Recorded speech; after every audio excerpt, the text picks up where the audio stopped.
Mimi huyo nataka kwenda kulala, lakini kabla kulala nimeingia katika job bank ndio niweze kuangalia makazi. Mimi mwenyewe sitaki kazi mimi mwenyewe, lakini hizo kazi naangalia, alafu natumia watu wangu, naambia ni aje, wewe ni follower wangu, wewe ni mtu wako like hapa, shika hii, jaribu uangalie, kwa sababu pia kuna zile jobs zenye rahisi kidogo kupata kushinda zingine. Wewe uko hapa kwa TikTok live, umekomba kwa TikTok live, ujulize mbona Muhindi hayuko kwa TikTok live na India TikTok imebaniwa.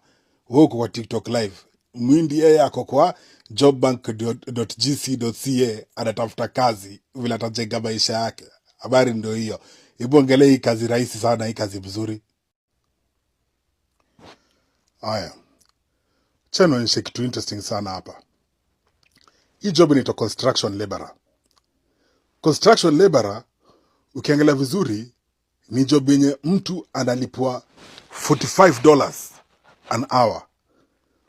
For how many hours in 1 week? 40 hours a week. Hiyo ni permanent full-time job.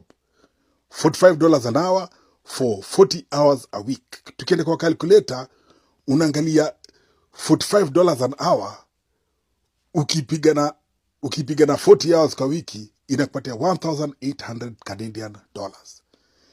Hiyo ni do poa sana hapa Canada. Mwisho wa mwezi kuna $7,200.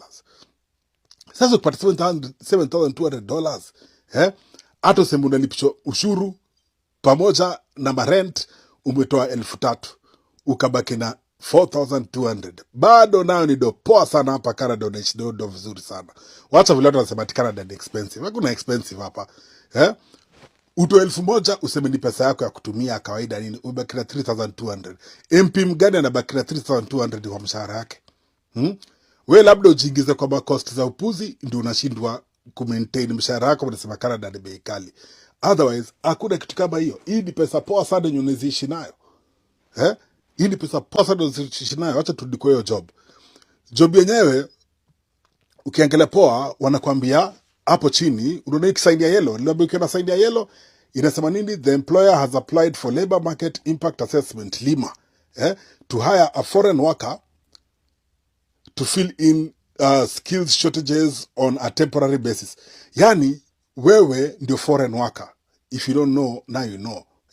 Wanakuambia wanataka nini? Mtu anajua Kiingereza, wanataka na si Kiingereza mingi, hata kama uko Tanzania uko tu sawa. Hata kama uko nchi ya French. Education, no degree, no certificate or diploma. Hawajali umesoma nini. Experience is an asset. Yani hata kama umesomea ni afadhali, kama umefanyia kazi mbeleni ni afadhali. Additional information wanakwambia ni physical